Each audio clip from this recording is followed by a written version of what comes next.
पहले की सरकार आतंकवादियों को मुकदमों को वापस लेती थी और हम आतंकवादियों को ठोकने के लिए एटीएस का सेंटर बना रहे हैं। उनको ठिकाना लगाने के लिए सेंटर बनाए जा रहे हैं।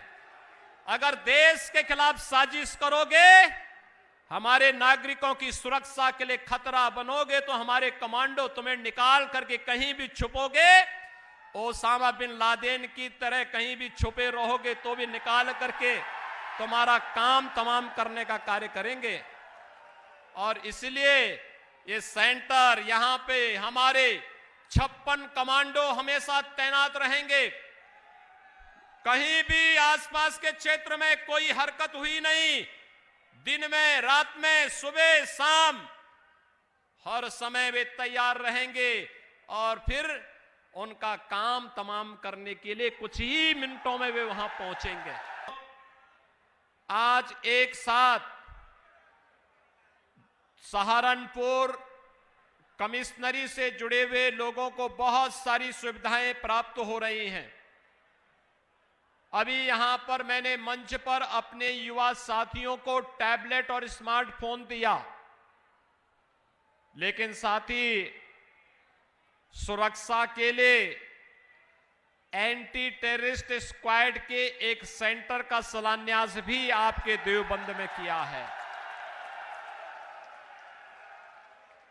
एक तरफ समृद्धि के लिए टैबलेट और स्मार्टफोन होगा, तो दूसरी तरफ हमारी कमांडो फोर्स भी आतंकवाद को नेस्तनाबूद करने के लिए तैयार होगी। पिछली सरकारों के द्वारा आग लगाई जाती थी और यह सरकार समृद्धि के लिए आग बुझाने का कार्य करके फायर टेंडर की स्थापना कर रही है। आज हम यहां पे दर्जनों प्रदेश भर में फैले नए फायर स्टेशंस का भी आज यहां पर हम लोग लोकार्पण कर रहे हैं।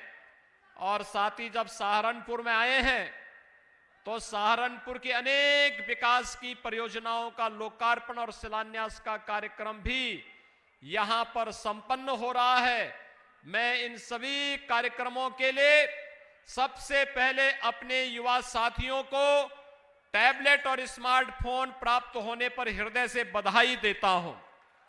कितने युवा साथियों को टैबलेट और स्मार्टफोन मिला है? थोड़ा अपना हाथ खड़ा करें। इन युवा साथियों के लिए एक बार थोड़ा जोरदार करतल ध्वनि से इनका स्वागत करो। भाइयों बहनों, ये जो हमारी युवा ऊर्जा है, ये युवा ऊर्जा देश की ऊर्जा है। पहले इस युवा ऊर्जा के सामने पहचान का संकट था और इस समय यह युवा ऊर्जा न केवल कोरोना जैसी महामारी के दौरान भी ऑनलाइन एजुकेशन के साथ साथ ऑनलाइन एग्जामिनेशन और कंपटीशन की तैयारी के लिए अपने को सदैव तैयार कर सके, इसके लिए सरकार ने आज इन्हें टैबलेट और स्मार्टफोन के साथ जोड़ने का निर्णय किया है। 1 करोड़ युवाओं को प्रदेश के अंदर टैबलेट और स्मार्टफोन से हम आच्छादित करेंगे। वे युवा मेडिकल वाले होंगे, नर्सिंग वाले, पैरामेडिकल वाले या फिर फार्मेसी, इंजीनियरिंग से जुड़े हुए होंगे, विश्वविद्यालय और महाविद्यालयों से, पॉलिटेक्निक से, आईटीआई से, उन सभी युवाओं को 1 करोड़ युवाओं को टैबलेट अथवा स्मार्टफोन देंगे ही नहीं, बल्कि किसी भी युवा के सामने ये संकट न होने पाए कि मां बाप अगर उन्हें टैबलेट के लिए होने वाले खर्चे के लिए, यानी अगर महीने में जो जितना उसने उपयोग किया है उसके लिए भी धनराशि अगर परिवार के पास नहीं, तो 1 करोड़ युवाओं के लिए डिजिटल एक्सेस की व्यवस्था अच्छे कंटेंट के साथ राज्य सरकार देने जा रही है। कोई परेशानी न हो।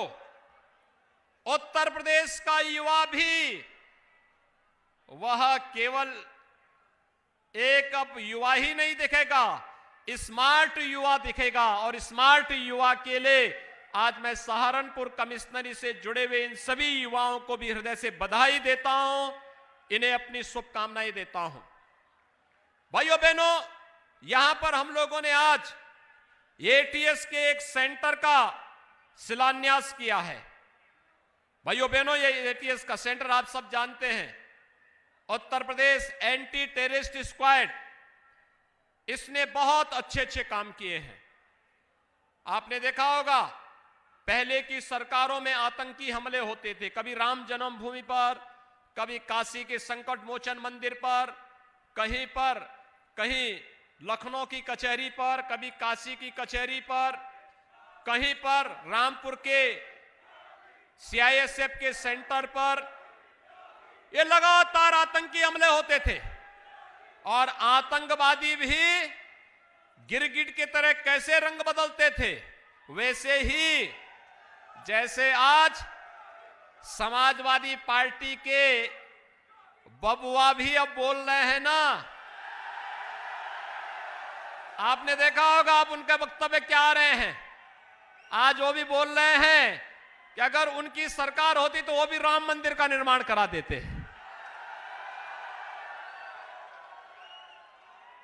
अब उनको सपने भी बहुत आ रहे हैं और सपने भी इस कदर आ रहे हैं कि सपने में आकर भगवान कृष्ण भी उनको अब कोस रहे हैं कि अबे नालायकों, जब सरकार मिली थी तब कोसी कला का दंगा करवा रहे थे, तब जवाहर बाग का दंगा करवा रहे थे, तब मुजफ्फरनगर का दंगा करवा रहे थे, और जब सत्ता मिली थी तब राम भक्तों पर भी गोलियां चला रहे थे। अब राम मंदिर का निर्माण जिनको करना है वो तो कर ही रहे हैं, कम से कम एक बार माफी तो मांग लो। भाइयों बहनों, आपने देखा होगा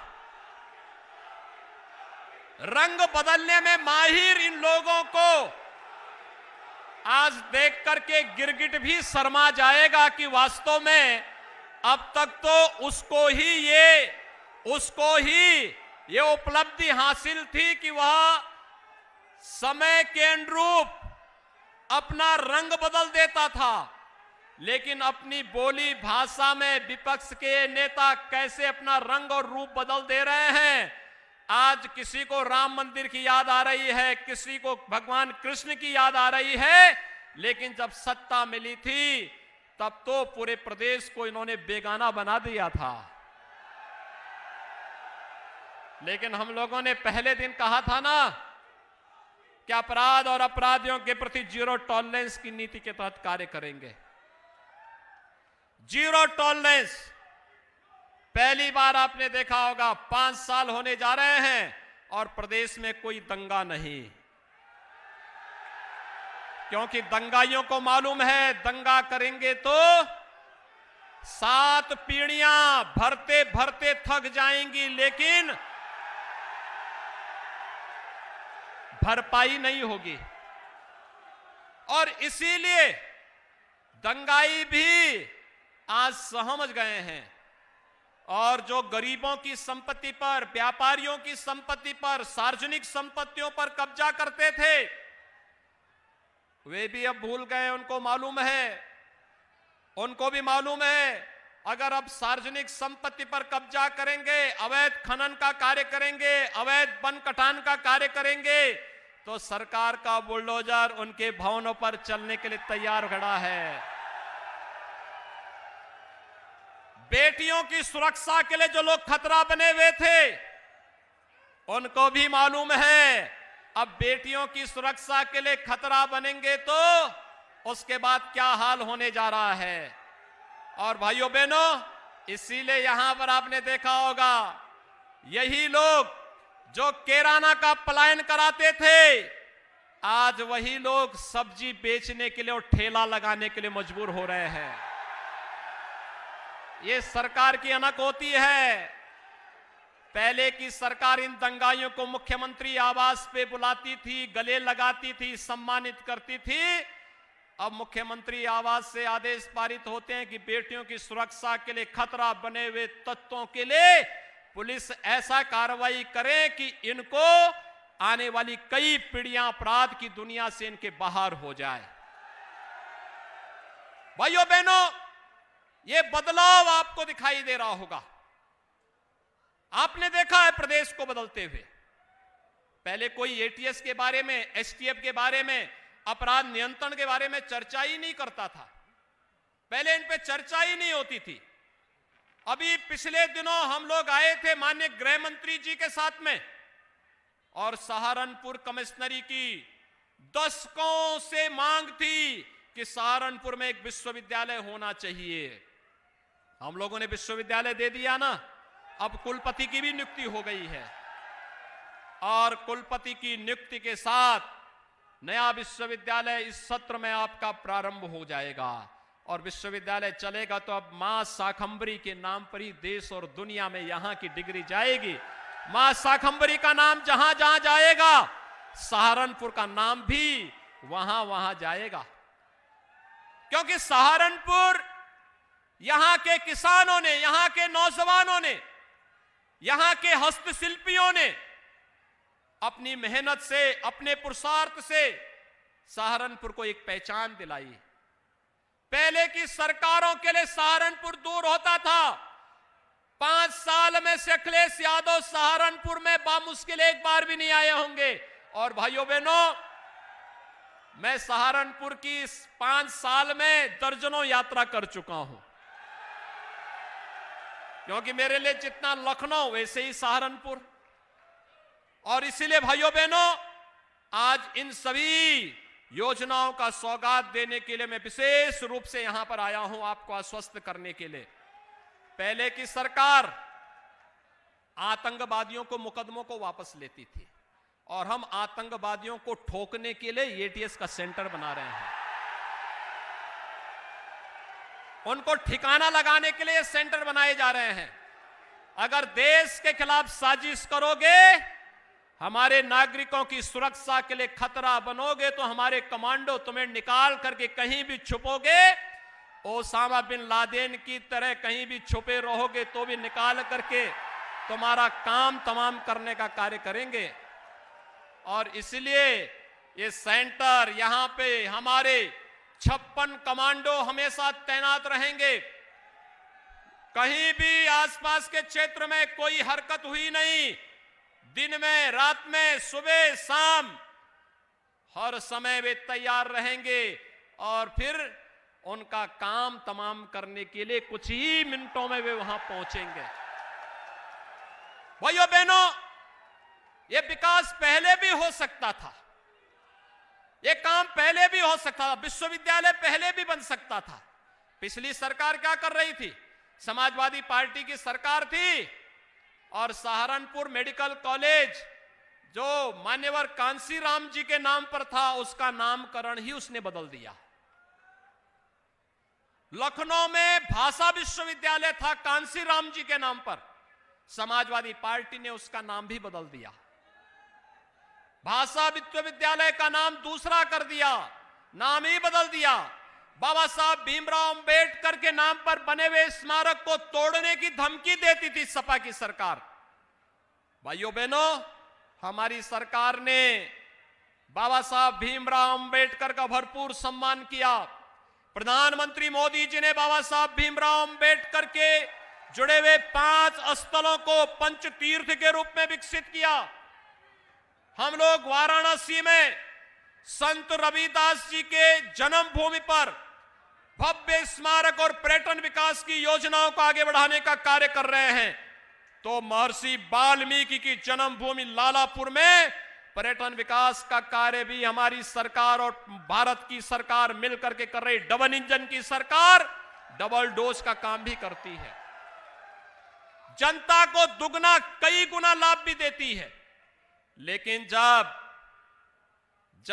विकास की सोच की सरकार नहीं होती है, तो आतंकवाद को प्रश्रय देती है, अपराध को प्रश्रय देती है। आज जो पैसा गरीबों के मकान बनने में खर्च हो रहे हैं, फायर स्टेशन के बनाने में, विश्वविद्यालय के बनाने में, एटीएस सेंटर के निर्माण में, खर्च हो रहा है। ये पैसा पहले कहां जाता था? निकल देख रहे ना, एक सप्ताह पहले आपने देखा होगा हमें जेसीबी से दीवार तोड़ करके नोट की गड्डी निकालनी पड़ी थी। आप देखिए, हमने नाम नहीं लिया था, हमने नाम नहीं लिया, लेकिन कहते हैं ना, कहावत है चोर की दाढ़ी में तिनका। जब ये पैसा निकाला जा रहा था, जो गरीबों का पैसा लूट करके पिछली सरकारों ने भर भर करके दीवालों के अंदर भरा हुआ था, तो सबसे पहले बुरा लगा था समाजवादी पार्टी के बबुआ को। कहते थे कि ये पैसा क्यों निकाला जा रहा है। भाइयों बहनों, उनकी पीड़ा गरीब के साथ नहीं, नौजवान के साथ नहीं, महिलाओं के साथ नहीं, किसानों के साथ नहीं, उनकी पीड़ा तो माफियाओं के साथ में है। जब माफियाओं पर बुलडोजर चलता है तो इनको पीड़ा होती है। जब माफियाओं के खिलाफ कार्रवाई होती है इनको पीड़ा होती है। जब कावड़ यात्रा चलाई जाती है तो इनको पीड़ा होती है। जब राम मंदिर का निर्माण प्रारंभ होता है तो इनको पीड़ा होती है। जब भाइयों बहनों मथुरा वृंदावन में भगवान कृष्ण की जन्मभूमि पर निर्माण के कार्य युद्ध स्तर पर आगे बढ़ते हैं तो इनको पीड़ा होती है।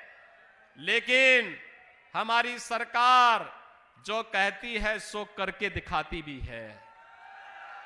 आपने देखा होगा, हमने जो कहा सो करके दिखा दिया। सबका साथ और सबके विकास का मंत्र प्रधानमंत्री मोदी जी ने दिया था। हमने गांव के लिए, गरीब के लिए, किसान के लिए, नौजवान के लिए, महिलाओं के लिए, सबके लिए विकास की योजनाओं को प्रमुखता के साथ आगे बढ़ाने का कार्य तो किया ही, सुरक्षा का भी कार्य मजबूती के साथ आगे बढ़ाया, विकास की बड़ी बड़ी परियोजनाओं को आगे बढ़ाया और भाइयों बहनों आस्था का भी सम्मान किया। मैं पूछना चाहता हूं, क्या अयोध्या में राम जन्मभूमि पर भगवान राम के भव्य मंदिर का निर्माण क्या समाजवादी पार्टी कराती? आपको विश्वास हो रहा है क्या? अरे जो राम भक्तों पर गोलियां चलाते थे, क्या वे राम मंदिर का निर्माण करते? लेकिन आपकी ताकत ने आज उनको नाक रगड़ने के लिए मजबूर कर दिया है। आज तो कह रहे हैं ना, आज तो उनको भी कहने के लिए मजबूर होना पड़ रहा है ना। और नहीं तो पहले क्या बोलते थे कि परिंदा भी पर नहीं मार सकता, बोलते थे ना, परिंदा भी पर नहीं मार सकता। जब बेटियों के साथ छेड़छाड़ होती थी तो क्या कहते थे? गलती हो जाती है, यही बोलते थे ना। अब तो गलती नहीं होती ना, अब तो कार्रवाई होती है ना। भाइयों बहनों, बस यही याद दिलाने के लिए आज आए हैं। ये एटीएस सेंटर न केवल देवबंद और सहारनपुर के लिए बल्कि पश्चिमी उत्तर प्रदेश की सुरक्षा का एक मजबूत आधार बनेगा। और सरकार की पूरी प्राथमिकता है, पूरी प्रतिबद्धता है, सुरक्षा के साथ कोई खिलवाड़ किसी को नहीं करने देंगे। विकास प्राथमिकता है, शासन की योजनाओं का लाभ हर गांव, हर गरीब को मिलना चाहिए, बिना भेदभाव के मिलना चाहिए। लेकिन साथ साथ सबको सुरक्षा, बिना भेदभाव के सुरक्षा देने के लिए भी सरकार पूरी तरह संकल्पित है। और आज यहां 200 करोड़ रुपए की परियोजनाओं का जो लोकार्पण यहां पर किया जा रहा है, इन लोकार्पण कार्यक्रमों के साथ प्रदेश के दर्जनों, लगभग 2 दर्जन से अधिक हम लोगों ने फायर स्टेशन के भी लोकार्पण के कार्यक्रम को आज यहां पर संपन्न किया है। मैं उन सभी जनप्रतिनिधियों को इसके लिए बधाई देता हूं जिनके यहां पर ये फायर स्टेशन के कार्यक्रम संपन्न हुए हैं। और साथ साथ भाइयों बहनों, मैं इस एटीएस सेंटर के लिए कुंवर ब्रजेश सिंह जी को, यहां के माननीय सांसद जी को, यहां के हमारे पूर्व सांसद के साथ साथ हमारे जितने भी यहां के विधायक गण हैं, जनप्रतिनिधि गण हैं, उन सभी को मैं हृदय से इसके लिए धन्यवाद देता हूं कि उन्होंने विकास के इन कार्यक्रमों को आगे बढ़ाने के लिए अपना योगदान दिया है। आप सबको मैं इन योजनाओं के लिए अपनी मंगल में शुभकामनाएं देता हूं। और विश्वास करता हूं कि योजनाएं आप सबके लिए फलीभूत होंगी। इस विश्वास के साथ मैं आप सबके प्रति अपनी शुभकामनाएं देते हुए वाणी को देता हूं विराम। जय जय श्री राम। जय श्री राम। जय जय श्री राम। जय श्री राम। जय जय श्री राम।